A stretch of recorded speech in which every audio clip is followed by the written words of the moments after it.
தூய சக்தியா ஒரிஜினல் தீய சக்தியா மாற்று கட்சிய உடைக்கிற ஆசை வார்த்தைய விதைக்கிற கோடி கோடியா இறைக்கிற குதிரை பேரத்தை நடத்துற நீ தூய சக்தியா ஒரிஜினல் தீய சக்தியா. அது சொல்லும்போது நடுவில் ஒரு வார்த்தை விட்டார் சூப்பர் ஸ்டார் அவர்கள். அதாவது புரட்சி தலைவர் அவர்களும் ஆந்திராவில் வந்து என்டிஆர் அவர்களும் செஞ்ச சாதனைகளை இப்போ ஜோசப் விஜய் அவர்கள் வந்து அதை முறியடிச்சிட்டாரு, அவங்கள விட பெரிய சாதனை புரிஞ்சிட்டாரு அப்படின்ற ஒரு வார்த்தை விட்டார் சூப்பர் ஸ்டார் அவர்கள். அது மிகவும் வந்து சென்னை தமிழ் டண்டை விவசாய அனைவருக்கும் வணக்கம். நான் உங்கள் ராஜு பேசுகிறேன். எப்படி இருக்கீங்க? நல்லா இருக்கீங்களா? அதாவது சூப்பர் ஸ்டார் ரஜினிகாந்த் அவர்கள் வந்து மீடியாக்களில் வந்து ஒரு இன்டர்வியூ கொடுத்தாரு. அதாவது அவர் மேலே வந்து நிறைய பழி சுமத்தினாங்க. விஜயை பார்த்து அவருக்கு வந்து ரொம்ப காண்டாயிட்டார், விஜய் சிஎம் அவருக்கு வந்து அவர் பிடிக்கல, இங்கே திமுக கிட்ட போயிட்டு ஸ்டாலின் கிட்ட பேசுகிறாரு, அங்கே எடப்பாடி கிட்ட பேசுகிறாரு, அவங்க ரெண்டு பேரையும் ஒன்றா சேர்த்து வைக்கணும்னு பார்க்குறாரு அப்படின்ற தகவல்கள்லாம் நிறைய வந்தது. அதுக்கு வந்து ஒரு விளக்கமாக வந்து மீடியாக்களை கூப்பிட்டு அருமையான விளக்கம் வந்து சூப்பர் ஸ்டார் அவர்கள் கொடுத்தாரு. அது உண்மையிலே பாராட்டத்தக்க ஒரு விஷயம். ஆனால் அது சொல்லும்போது நடுவில் ஒரு வார்த்தை விட்டார் சூப்பர் ஸ்டார் அவர்கள். அதாவது புரட்சி தலைவர் அவர்களும் ஆந்திராவில் வந்து என்டிஆர் அவர்களும் செஞ்ச சாதனைகளை இப்போ ஜோசப் விஜய் அவர்கள் வந்து அதை முறியடிச்சிட்டாரு, அவங்கள விட பெரிய சாதனை புரிஞ்சிட்டாரு அப்படின்ற ஒரு வார்த்தை விட்டார் சூப்பர் ஸ்டார் அவர்கள். அது மிகவும் வந்து கண்டிக்கத்தக்க ஒரு விஷயம், வருத்தம் தெரிவிக்கக்கூடிய ஒரு விஷயம். அது அந்த விஷயத்துக்கு வந்து உங்களுக்கு விளக்கம் சொல்கிறதுக்கு தான் நான் வந்திருக்கேன். முதல்ல சூப்பர் ஸ்டார் அவர்கள் பேசிய அந்த காணொலியை பார்த்துட்டு வந்துடலாம், பாருங்கள். அது இவ்வளோ சின்ன வயசுல 52 வயசுல எம்ஜிஆர் என்டிஆர் சாதனை பண்ணுறதை விட அதை விட ஜாஸ்தி. ஐயா, 1967 புரட்சி தலைவர் அவர்களோட வயது பார்த்தீங்கன்னா 50. அந்த சமயத்தில் வந்து பார்த்திங்கன்னா பேரறிஞர் அண்ணா அவர்களை முதல்வராக ஆக்க வேண்டும் என்று முழு மூச்சாக ஈடுபட்டு கொண்டிருந்தனர். அதில் எந்த மாற்று கருத்தும் இல்லை. பேரறிஞர் அண்ணா அவர்களே, தம்பி ராமச்சந்திரன் உன் முகத்தை காமிச்சா மட்டும் போதும், 30,000 வாக்குகள் வந்து விழுந்துரும் அப்படின்னு சொன்ன காலம் அது. புரட்சி தலைவர் எந்த லெவல் பீக்கில் இருக்காருன்றது நீங்களே புரிஞ்சுக்கிங்க. அந்த தேர்தல் நேரத்தில் புரட்சி தலைவர் சுடப்பட்டு மருத்துவமனையில் இருந்து கட்டு போட்டு இருக்கும் ஒரு புகைப்படம். எல்லாருக்குமே அந்த புகைப்படம் தெரிஞ்சிருக்கும், தெரியாமல் இருக்காது. அந்த புகைப்படம் சுவரொட்டிகள் செவுத்துலலாம் வந்து போஸ்டர்களாக ஒட்டப்பட்டது. அந்த போஸ்டர் பார்த்த பிறகு காங்கிரஸ் ஆட்சியை வந்து அனைவராலும் விரட்டப்பட்ட ஒரு நிகழ்வு அது. திராவிட முன்னேற்ற கழகம் அப்போது ஆட்சிக்கு வந்துடுச்சு. எல்லாருடைய ஆசையாலையும் வந்து பேரறிஞர் அண்ணா அவர்கள் முதல்வர் ஆனார். பேரறிஞர் அண்ணா அவர்கள் மறைந்தார். அவர் மறைவுக்கு பிறகு கட்சியில் வந்து யார் தலைவர் பொறுப்பு ஏற்கணும் அப்படின்ற ஒரு குழப்பம் நீடிச்சுது.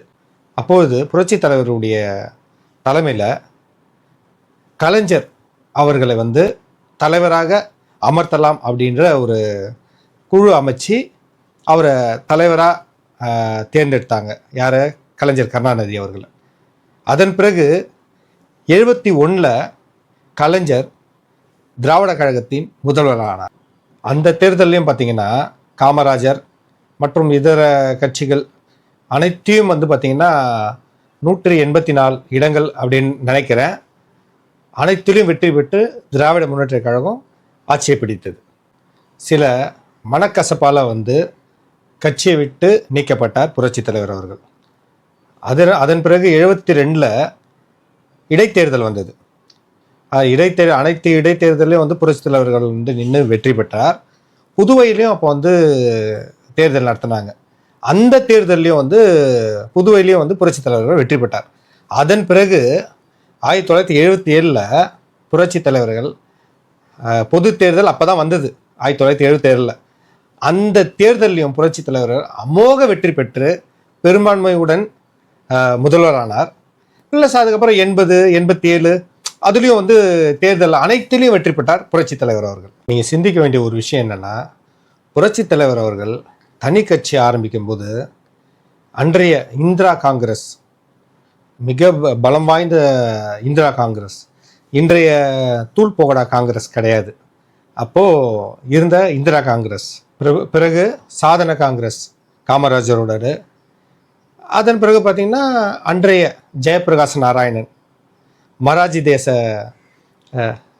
என்ன அடல் பிகாரி வாஜ்பாய், அதற்கும் மேலாக திராவிட முன்னேற்ற கழகம், இப்படி பல எல்லோரும் மிக சக்தி வாய்ந்த பலமாக இருந்த காலம் அது. அவர்களை தொடர்ந்து தோல்வியடை செய்ய வந்து தோல்வியை பரிசாகவே கொடுத்து ஆட்சி அமைத்தார் புரட்சி தலைவர் அவர்கள். ஆந்திராவில் என்டி ராமாராவ் அவர்கள் 1982 அவருடைய வயது 60. அந்த வயதில் கட்சி ஆரம்பித்தார். அதன் பிறகு 1983 பெரும்பான்மையுடன் என்டி ராமாராவ் அவர்கள் வந்து ஜெயிச்சு பல இடங்களை கைப்பற்றி அவரும் பெரும்பான்மையுடன் ஆட்சி அமைத்தார். அடுத்தது பார்த்திங்கன்னா, நீங்கள் சிந்திக்க வேண்டிய ஒரு விஷயம் என்னென்னா, புரட்சி தலைவர் அவர்கள் தனி கட்சி ஆரம்பிக்கும் போது அன்றைய இந்திரா காங்கிரஸ், மிக பலம் வாய்ந்த இந்திரா காங்கிரஸ், இன்றைய தூள் போகடா காங்கிரஸ் கிடையாது. அப்போது இருந்த இந்திரா காங்கிரஸ், சாதன காங்கிரஸ் காமராஜரோட, அதன் பிறகு பார்த்திங்கன்னா அன்றைய ஜெயபிரகாஷ் நாராயணன், மராஜி தேச அடல் பிகாரி வாஜ்பாய், அதற்கும் மேலாக திராவிட முன்னேற்ற கழகம், இப்படி பல எல்லோரும் மிக சக்தி வாய்ந்த பலமாக இருந்த காலம் அது. அவர்களை தொடர்ந்து தோல்வியடை செய்ய வந்து தோல்வியை பரிசாகவே கொடுத்து ஆட்சி அமைத்தார் புரட்சி தலைவர் அவர்கள். இதுதாங்க புரட்சி தலைவர்னு வரலாறு. பார்த்துக்குங்க, இப்படி தான் அவருடைய வரலாறு வந்தது. இப்போ விஷயத்துக்கு வரேன். ஜோசப் விஜய் அவர்கள் 2024 கட்சியை துவங்குறாரு. அப்போ கட்சி துவங்கும் போது என்ன சொல்கிறாரு, 24லையும் சரி 25லையும் சரி இடைத்தேர்தல்லாம் நிறைய வருது இல்லையா, அந்த எந்த தேர்தலையும் நாங்கள் போட்டியிட மாட்டோம், நாங்கள் டைரெக்டாக வந்து பொது தேர்தல்லாம் போட்டிடுவோம் 2026 அப்படின்னு சொல்லி 2026 போட்டிட்டு. ஆனால் ஜோசப் விஜய் அவர்களோட வயது பார்த்திங்கன்னா 52. ஞாபகம் வச்சுங்க, அவருடைய வயது 52.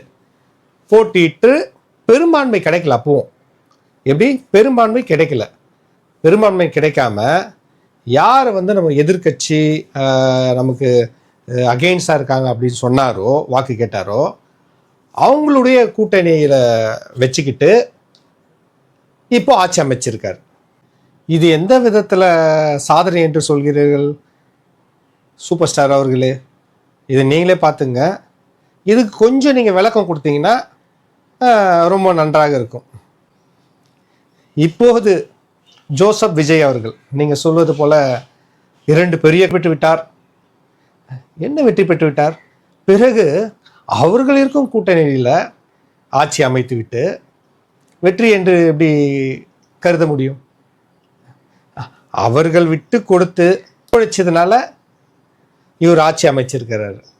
இதை மறந்து விட்டு சாதனைப்படுத்தி விட்டார். என்ன சாதனைப்படுத்தி விட்டார்?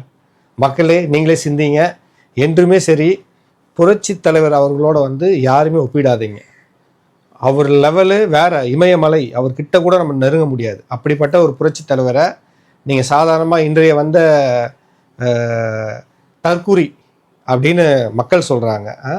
தற்கூரிகள், தூள் போகடா, அந்த மாதிரி ஆட்கள்லாம் வந்துட்டு இவ்வளோ பெரிய சாதனை புரிஞ்சிட்டாங்க, அந்த சாதனை புரிஞ்சிட்டாங்கன்னு சொல்வதெல்லாம் வந்து ஏற்றுக்கொள்ள முடியாத ஒரு விஷயம்.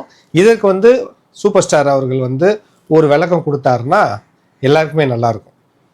இது புரட்சி தலைவருடைய சாதனையில் ஒரு சிலது தான் நான் சொல்லியிருக்கேன். இன்னும் சொன்னேன்னா அவ்வளோதான், நேரம் பத்தாது. மறுபடியும் இன்னொரு வீடியோவில் நான் உங்களை சந்திக்கிறேன். நன்றி, வணக்கம். இந்த வீடியோ வந்து பார்த்துட்டு லைக் பண்ணுங்கள், ஷேர் பண்ணுங்கள், சப்ஸ்கிரைப் பண்ணிவிடுங்க. உங்களுடைய கருத்துக்களை வந்து நம்ம கமெண்ட் செக்ஷனில் மறக்காமல் தெரிவிங்க. தொடர்ந்து நம்ம சேனலில் பாருங்கள். நன்றி, வணக்கம்.